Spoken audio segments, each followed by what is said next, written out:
Bendito seja o santo nome de Jesus Cristo. Meus queridos irmãos, estamos de volta, programa Unicresce no ar. Esta é a edição 1279, ano 27, e o tema de hoje, as consequências da rebelião. A quem interessa uma rebelião? Num presídio não interessa a ninguém.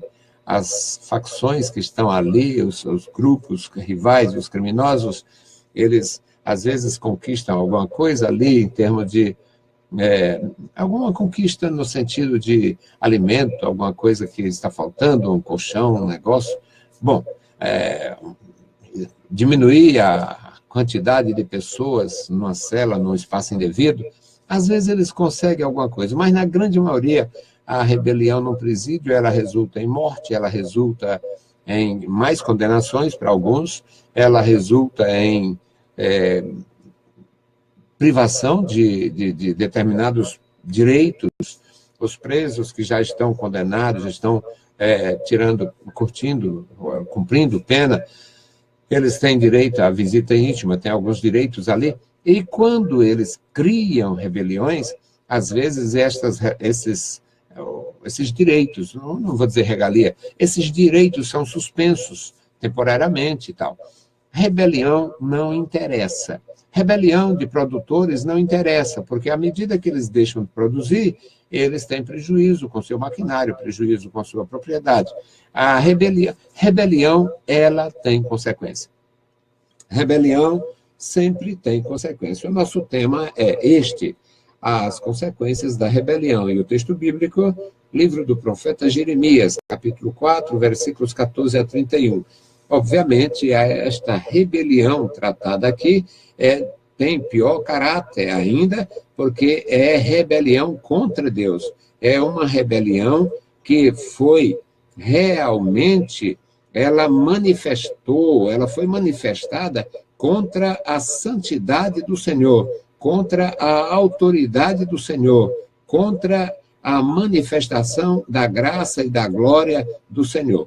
Portanto, ela tem consequências ainda mais drásticas, mais terríveis do que qualquer rebelião que se tenha notícia em outro contexto.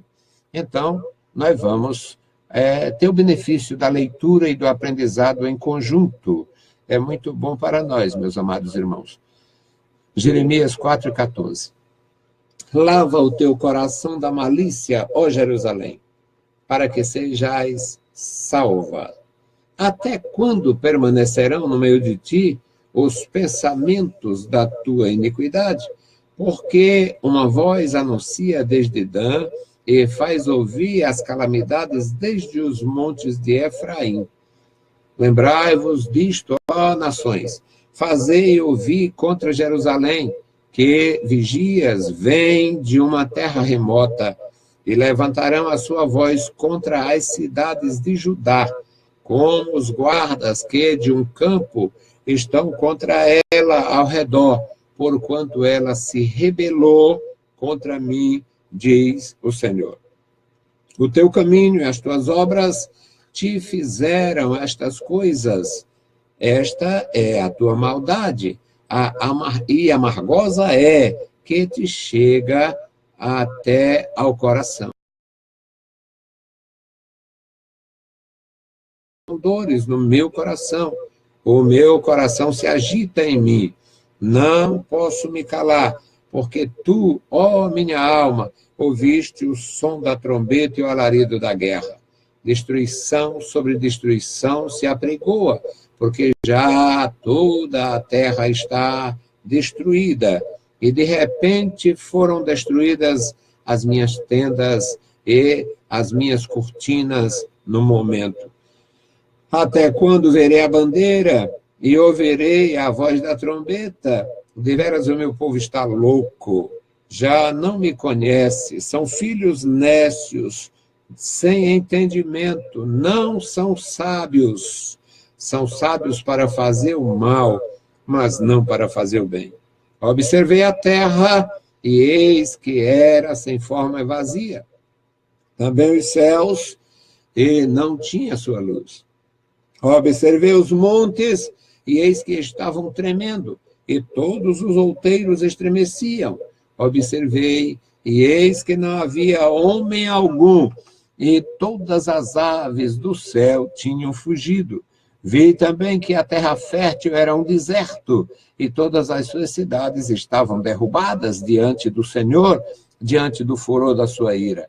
Porque assim diz o Senhor, toda esta terra será assolada de todo, porém não a consumirei. Por isto lamentará a terra, e os céus em cima se enegrecerão, porque assim o disse, assim o propus. E não me arrependi, nem me desviei disso. Ao clamor dos cavaleiros e dos flecheiros, fugiram todas as cidades. Entraram pelas matas, treparam pelos penhascos, todas as cidades ficaram abandonadas, já ninguém habita nelas. Agora, pois, que farás, ó assolada? Ainda que te viste de carmesim, ainda que te adornes com enfeite de ouro, ainda que te pinte os olhos em volta, debalde te farias bela. Os amantes te desprezam e procuram tirar a tua vida.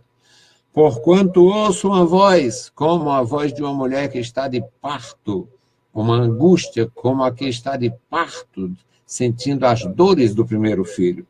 A voz da filha de Sião, ofegante, que estende as suas mãos dizendo, ai de mim, agora, porque a minha alma desmaia por causa dos assassinos. Bendito Deus, Pai bendito, Pai santo, Senhor da glória, lemos a tua palavra. Obrigado, meu Senhor, por esta palavra, obrigado, meu Senhor, por esta mensagem, por este tema, obrigado pelos meus irmãos, pela tua igreja, pelo teu povo. Nos dá, Senhor, entendimento da tua bondade, da tua grandeza e das consequências da rebeldia humana. Pai bondoso, Senhor da glória, ouve dos céus as nossas petições. Nós te pedimos, nós te agradecemos, em o santo nome de Jesus. Amém. Meus queridos irmãos, a leitura feita, a leitura extensa e descritiva, falando sobre as consequências da rebelião para o povo de Deus. Esses dias, aliás, esta semana estudamos na nossa escola bíblica dominical ao assunto polêmico, em alguns lugares é terrivelmente mal compreendido, mal recebido, a questão da pena de morte.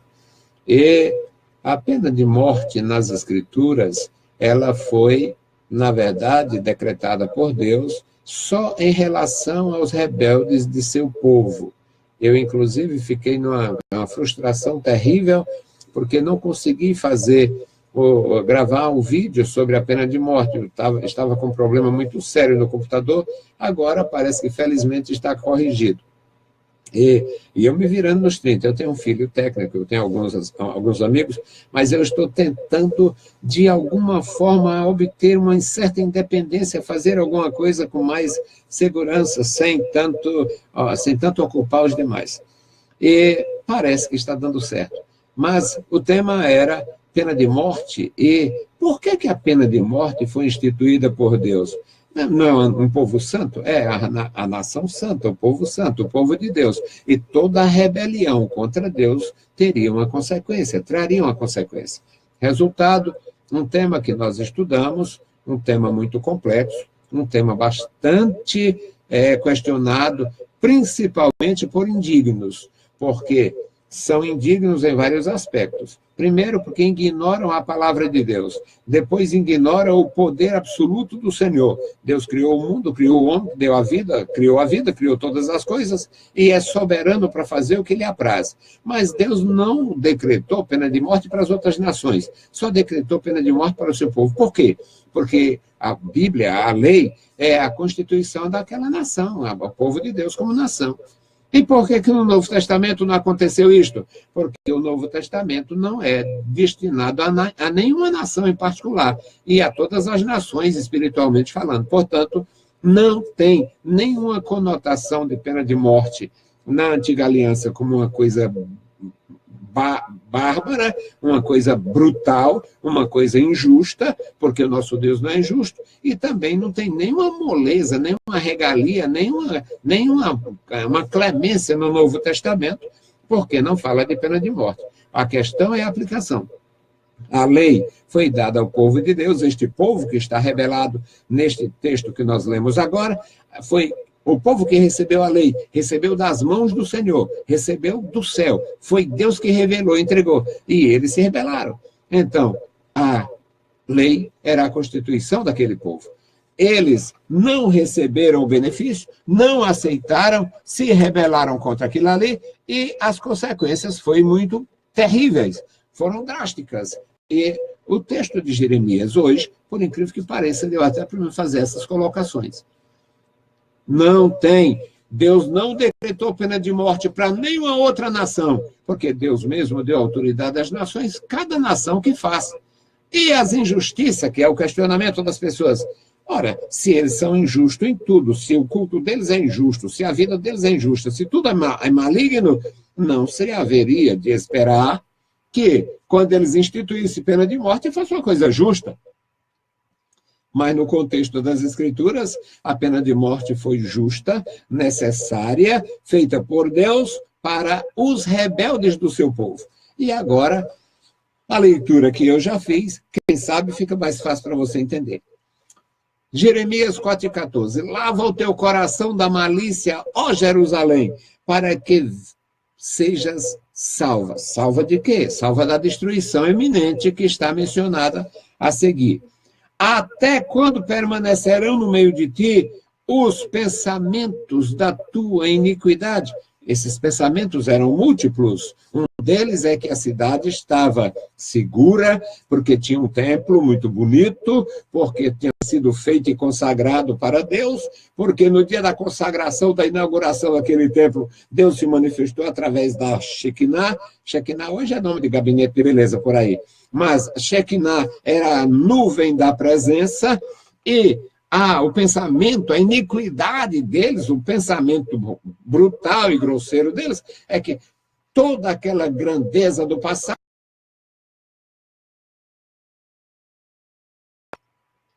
Então, para você entender, e eu acredito que já está muito fácil para você. O versículo 15 diz, porque uma voz anuncia desde Dan. Dan era a fronteira norte. Dan era na fronteira norte de Israel. E ele menciona aqui as montanhas, ou o monte de Efraim, ficava do lado sul.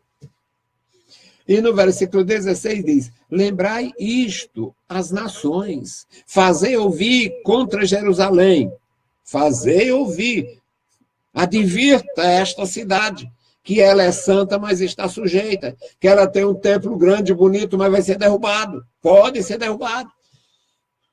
Vigias vêm de uma terra remota e levantarão a sua voz contra as cidades de Judá.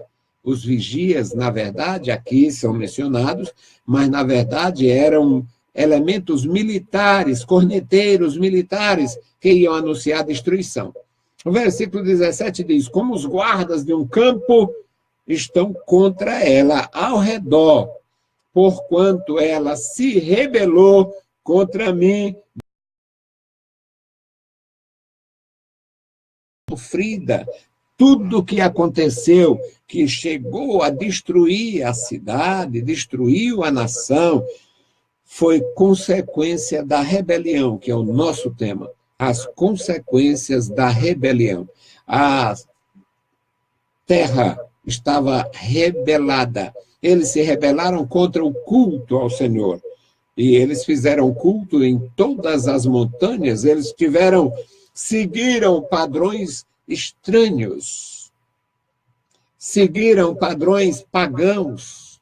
Adotaram o culto dos pagãos. Os pagãos não tinham revelação divina. Cada um inventava os seus deuses, como hoje fazem.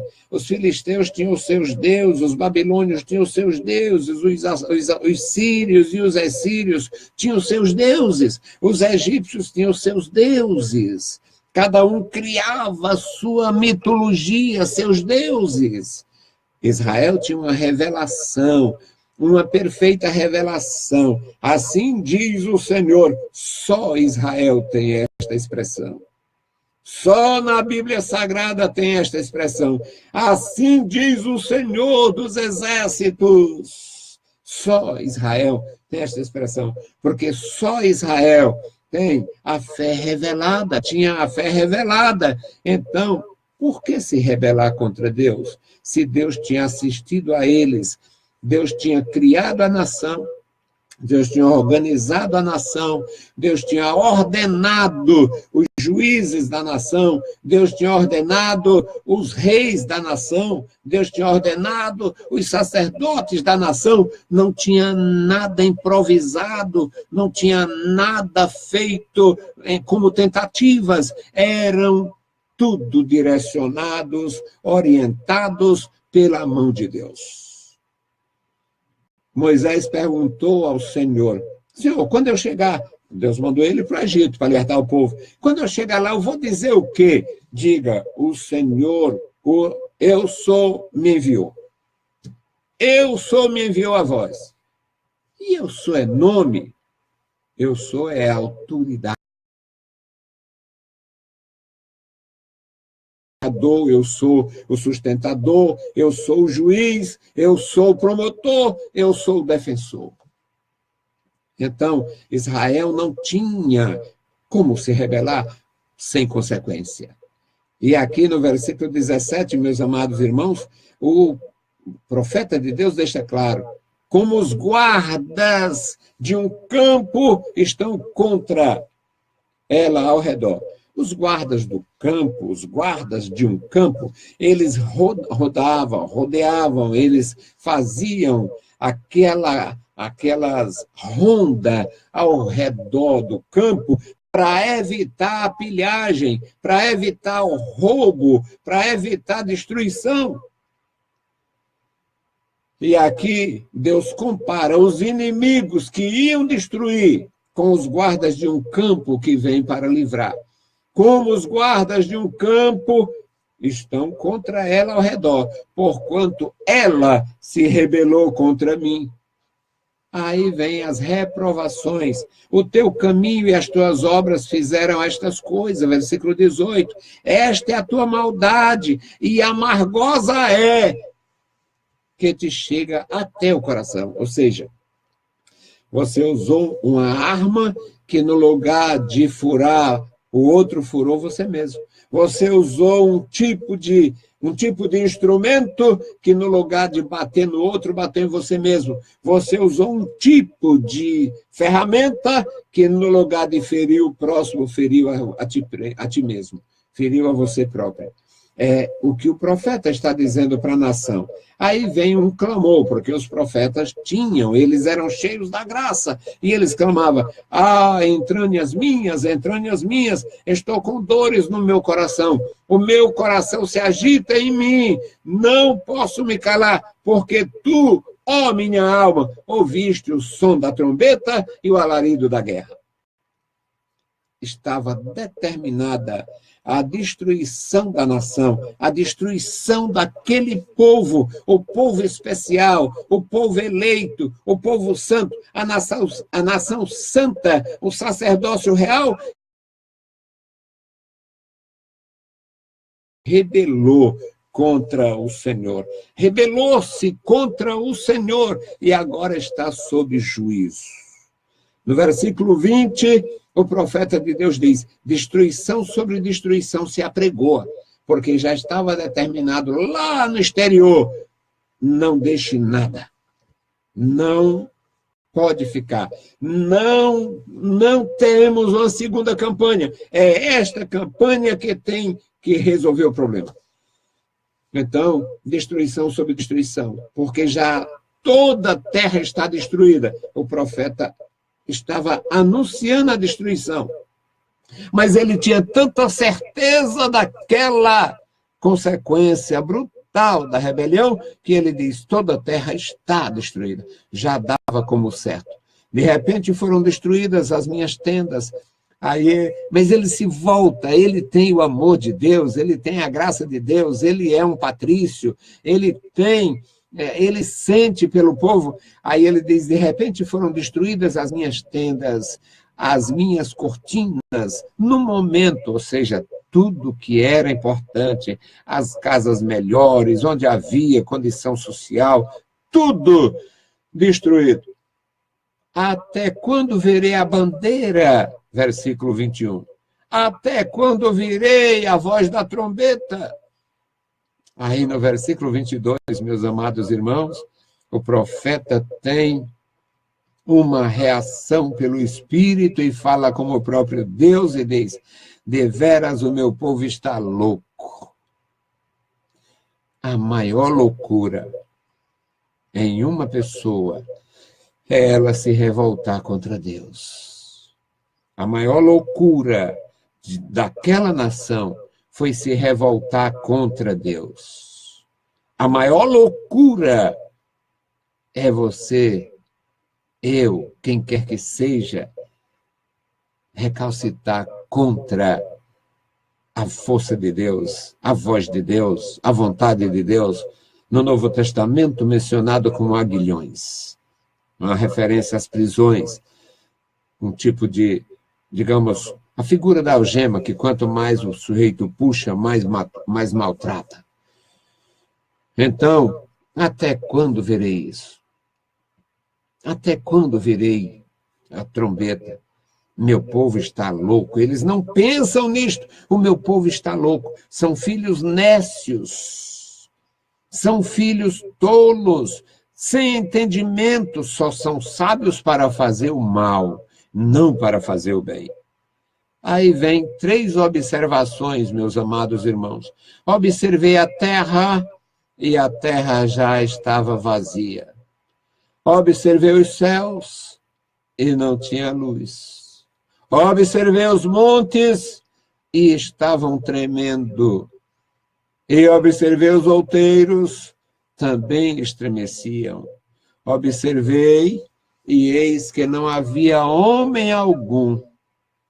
E as aves haviam fugido. Até os pássaros haviam fugido. E vi também que a terra fértil tinha sido arrasada, agora era um deserto. E todas as cidades estavam derrubadas, destruídas diante do Senhor, por causa do furor da sua ira. Porque assim diz o Senhor: toda esta terra será assolada. O profeta fala como se já tivesse acontecido e reafirma porque falava em nome do Senhor. Assim diz o Senhor: toda esta terra será assolada de todo, porém não a consumirei. Toda esta terra será assolada de todo, porém não a consumirei.